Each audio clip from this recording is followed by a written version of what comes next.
नमस्कार दोस्तों, home science academy में आपका स्वागत करती हूँ। आज आपके लिए सामान्य घरेलू दुर्घटनाएं और उनसे कैसे बचाव किया जाएगा ये टॉपिक लेकर के आई हूँ। और ये आपके लिए बहुत ही महत्वपूर्ण टॉपिक है।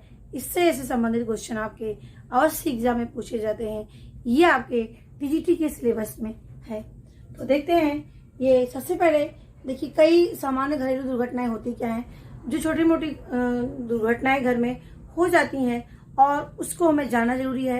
क्या होता है, उसके सिम्टम्स क्या हो जाते हैं, कैसे उनका बचाव किया जाए, क्या क्या दुर्घटनाएं होती हैं, ये सारी चीजों पर हम चर्चा करेंगे।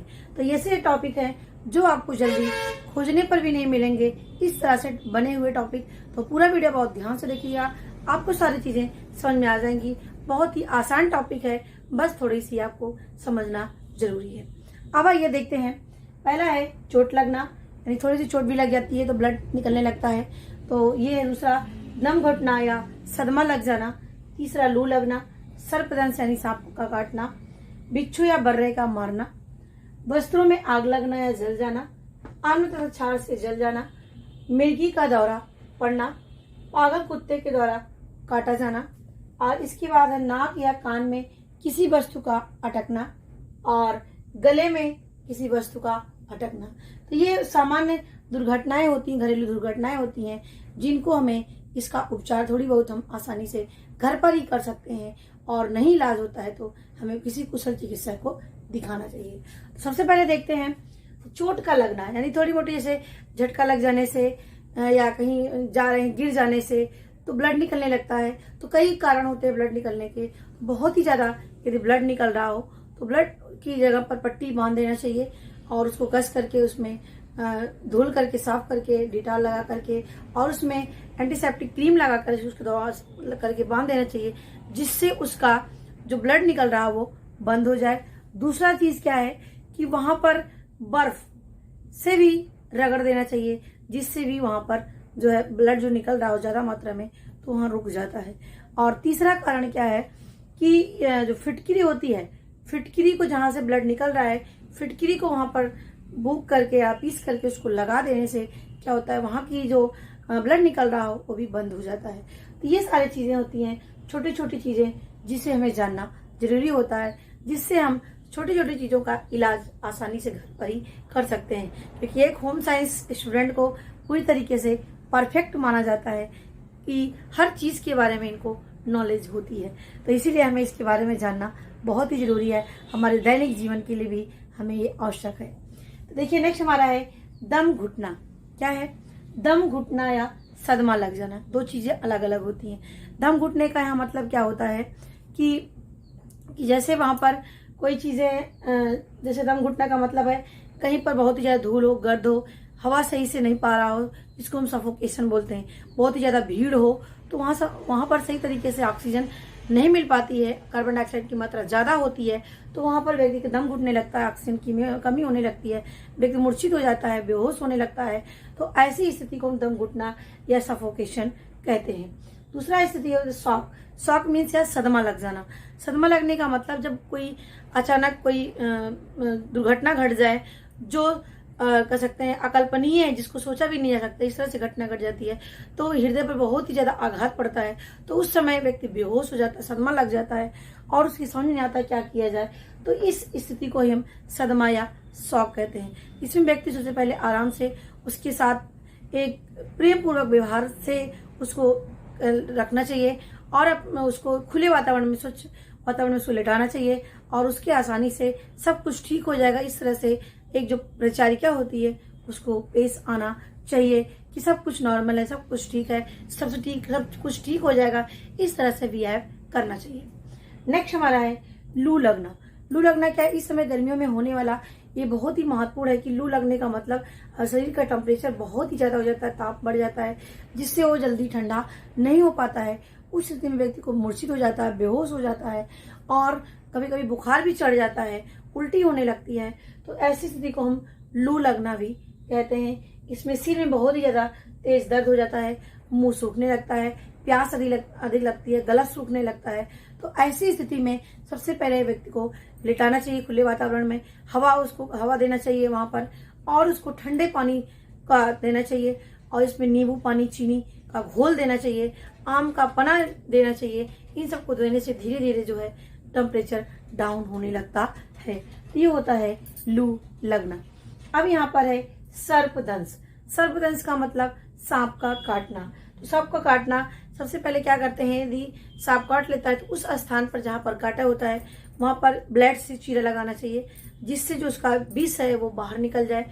और जहां जैसे उंगली में काटे हैं, उंगली की इस वाले पोर्शन पर 2-3 जगह पर बंद लगाना चाहिए। बंद लगाने का मतलब कपड़े से उसको बांध देना चाहिए बीच बीच में, जिससे उसका विष जो है पूरी बॉडी में घुलने ना पाए, जाने ना पाए, और फिर तुरंत कुशल चिकित्सक को दिखाना चाहिए।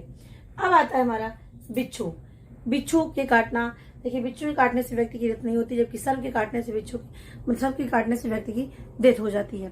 तो देखिए बिच्छू के काटने से वहां पर बर्फ जो है लगा देना चाहिए, क्योंकि बिच्छू कभी कभी इस गर्मियों में ज्यादा निकलते हैं और वो बाहर रहते हैं, निकलते हैं हवा में, तो उस समय कोई जो व्यक्ति होता है उसको काट लेते हैं, तो जिससे व्यक्ति में झुंझुनाहट शरीर में होने लगती है और व्यक्ति परेशान हो जाता है। कभी कभी उल्टी भी होने लगती है और थोड़ा सा दर्द भी, जहां पर काटे रहते उस प्लेस पर दर्द भी होने लगता है। तो ऐसे स्थान पर क्या होना चाहिए, सबसे पहले बांध भी देना चाहिए यहाँ पर, और उसके बाद बर्फ लगा देना चाहिए, उस स्थान पर बर्फ लगा देना चाहिए। तीसरा बर्रे, यानी जो छोटे छोटे पीले जैसे होता है, उसके भी काटने से क्या होता है, झुंझुनाहट होती है, उस शरीर में जिस जगह पर काटे रहते हैं वहां पर फूल जाता है, स्वेलिंग आ जाती है।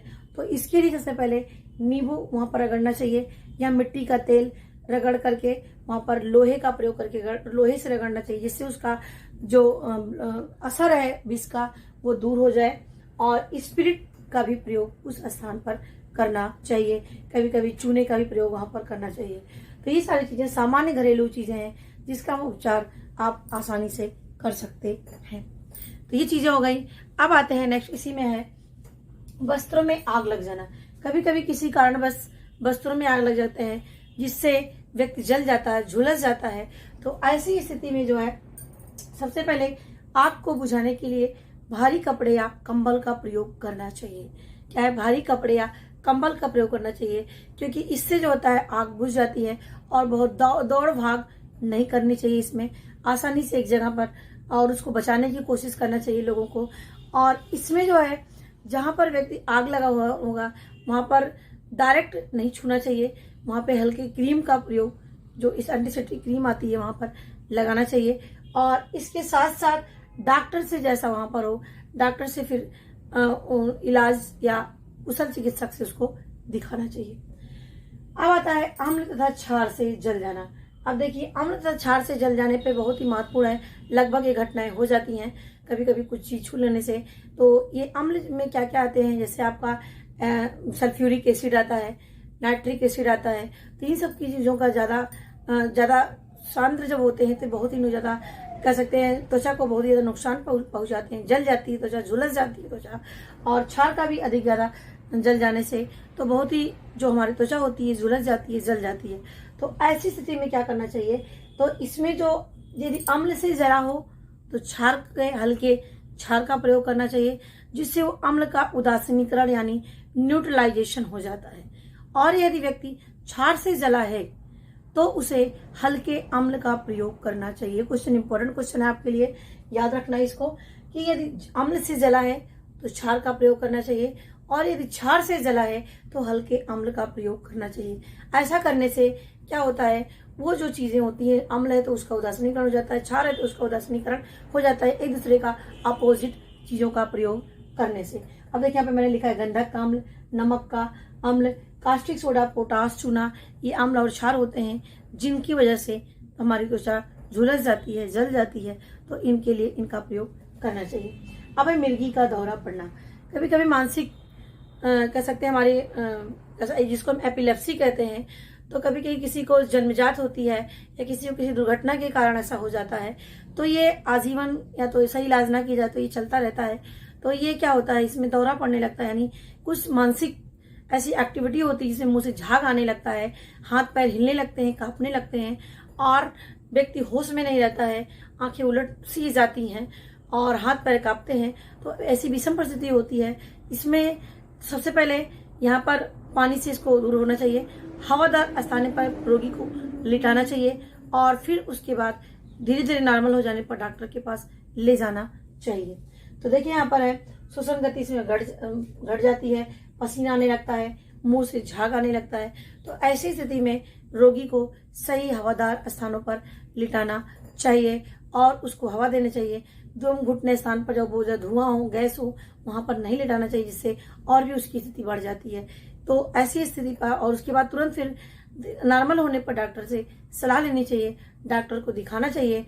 और नेक्स्ट आते हैं हमारा पागल कुत्ते के द्वारा काटा जाना। पागल कुत्ता के काटने से क्या होता है, हाइड्रोफोबिया नामक रोग हो जाता है। क्या है, पागल कुत्ते के काटने से हाइड्रोफोबिया नामक रोग हो जाता है। और इसमें व्यक्ति क्या है, जो पागल कुत्ते जैसे एक्टिविटी होती है वो जो व्यक्ति को काटा जाता है उस व्यक्ति के करने लगता है, जैसे पानी से डरना, भौ भौ की आवाज निकालना और डरना, दौड़ना, भागना, इस तरह से एक्टिविटी करने लगता है।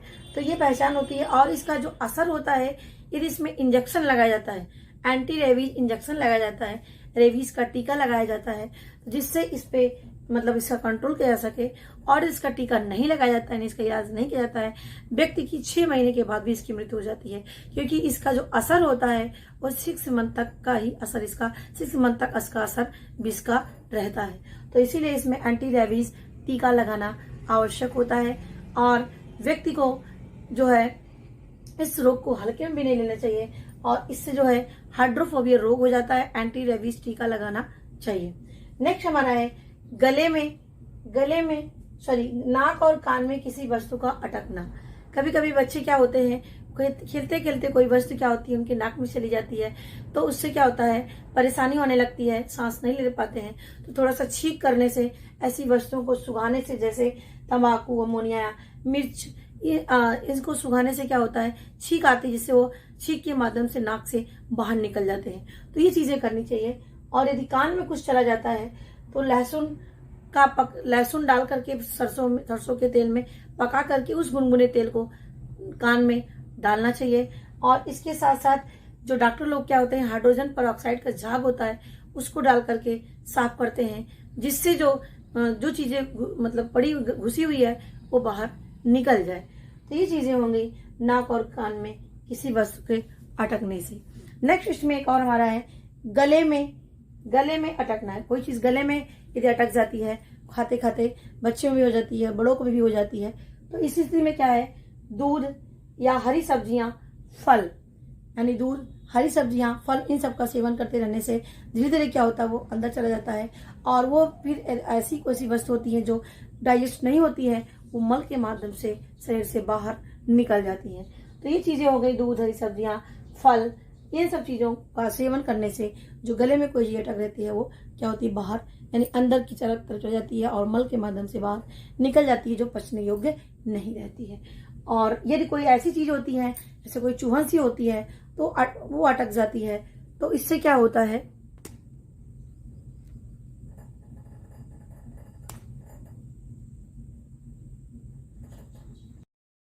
देखिए नेक्स्ट इसमें है हमारा बचाव।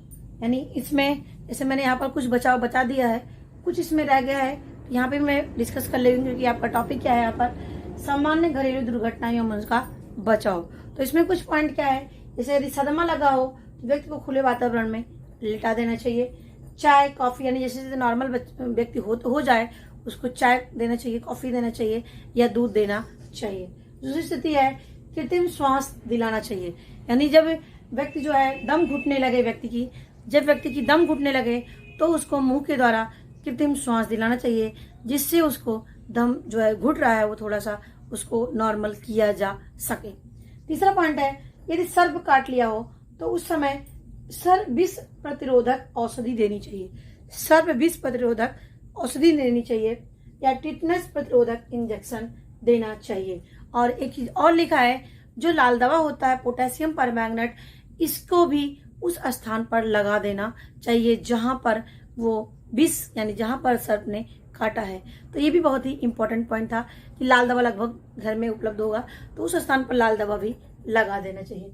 नेक्स्ट है हाइड्रोफोबिया से बचने के लिए, यानी हाइड्रोफोबिया से बचने के लिए मैंने आपको बता दिया, एंटी रेबीज इंजेक्शन लगाए जाते हैं और जिस स्थान पर काटा होता है उसको साबुन पानी से धुल करके उसको वहां पर कार्बोलिक एसिड लगाना चाहिए।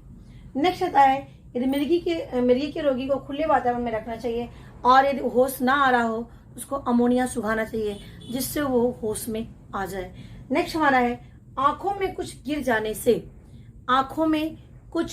गिर जाने से स्वच्छ पानी से साफ करना चाहिए और आंख का ड्रॉप डॉक्टर की सलाह से डालना चाहिए। स्वच्छ पानी के छींटे मारने से साफ हो जाता है, जो चीजें पड़ी रहती हैं वो निकल जाती हैं।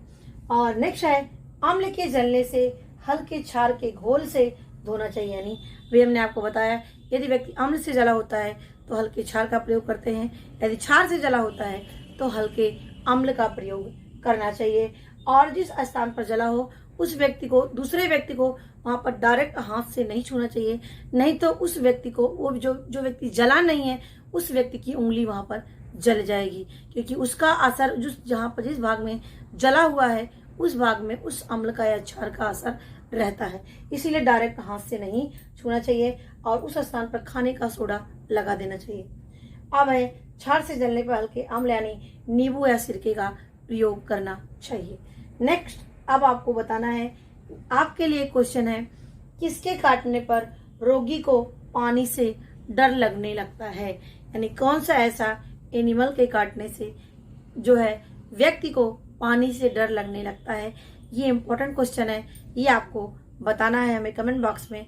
और देखिए, मैंने यहाँ पर इस टॉपिक को डिस्कस किया, इसमें आपकी सामान्य घरेलू दुर्घटनाएं हैं, चोट लगने से ब्लड निकलना, लू लगना, दम घुटना। और देखो, दो चीजें होती है, दम घुटना और सदमा। दम घुटने का मतलब जब धुएं या गैस हो जाती है जहाँ पे ऑक्सीजन की मात्रा कमी हो जाती है। सदमा का मतलब होता है जब अधिक दुख यानी कोई अचानक दुर्घटना हो जाती है, उस समय सदमा लग जाता है। और सर्पदंश काटने से बंध लगाना चाहिए, बंध लगाना यानी बांध देना।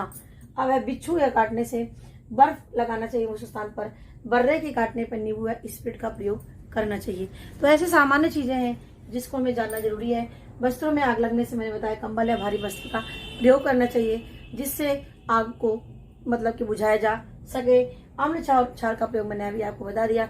अम्ल का हो तो क्षार का प्रयोग करना चाहिए, क्षार से जला हो तो अम्ल का प्रयोग करना चाहिए। पागल कुत्ते काटने से हाइड्रोफोबिया रोग होता है, एंटी रेबीज का टीका लगाया था। इंपॉर्टेंट क्वेश्चन है आपका ये। और कान में किसी वस्तु के अटक जाने से, लहसुन सरसों के तेल में पकाने से और गुनगुना कान में डालते हैं जिससे जो चीजें होती हैं वो बाहर निकल जाती हैं, या हाइड्रोजन पेरोक्साइड की झाग से उसको साफ करते हैं। अब आता है हमारा बचाव। मैंने आपको बता दिया ही कि देखिए, यहाँ पर सदमा लगने पर कुछ व्यक्ति को खुले वातावरण में लेटाना चाहिए। दूध, कॉफी या चाय बीच बीच में जब आराम हो जाए तो देते रहना चाहिए। और इसमें आपके लिए जो क्वेश्चन मैंने अभी आपको यहाँ पर पूछा, किसके काटने पर यानी किस के काटने पर व्यक्ति को जो है पानी से डर लगने लगता है, ये इसमें ही क्वेश्चन आपका है और इम्पोर्टेंट क्वेश्चन है आपका। ये हमें कमेंट बॉक्स में इसका उत्तर जरूर दीजिएगा। ये मेरी वीडियो देखने के लिए आपको बहुत बहुत धन्यवाद। फिर मिलते हैं नेक्स्ट वीडियो।